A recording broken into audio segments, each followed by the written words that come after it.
സംഘടനയായ Riyadh Vazhikkadavu association 3ാം വാർഷികം വിപുലമായി ആഘോഷിച്ചു. 36 വർഷമായി റിയാദിൽ പ്രവാസ ജീവിതം നയിക്കുന്ന ആറന്മുള സ്വദേശി രാജൻ പിള്ളയെ ചടങ്ങിൽ ആദരിച്ചു.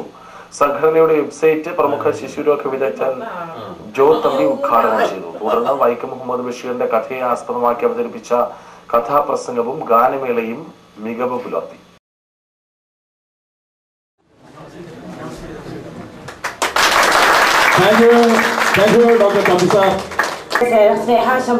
അല്ല, എല്ലാവരും ഞങ്ങളെ എന്താ ഇങ്ങനെ തുറച്ചു നോക്കുന്നത്?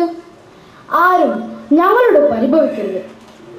കാരണം ഇത് ഞങ്ങളുടെ അഭിപ്രായമല്ല, മുച്ചീട്ട് കളിക്കാൻ ഒറ്റക്കണ്ണം പോക്കരുടെ അഭിപ്രായമാണിത്. ഓ ക്ഷമിക്കണം, ഞങ്ങൾ പറയാൻ മറന്നു.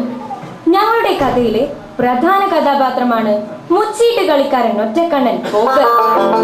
നല്ല വെളുത്ത നിറം, 40-49 വയസ്സ് പ്രായം, പിന്നെ മുച്ചീട്ട് കളിയാണ് തൊഴിൽ. ഇദ്ദേഹത്തിന്റെ ഒരു കണ്ണ് പണ്ടെങ്ങോ ധർമ്മസമരത്തിൽ നഷ്ടപ്പെട്ടു പോയതാണ്.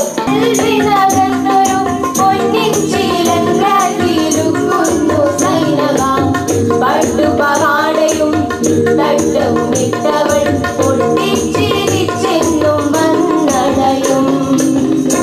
വാർമുടി കെട്ടില താരക പൂവുകളാരണിഞ്ഞു.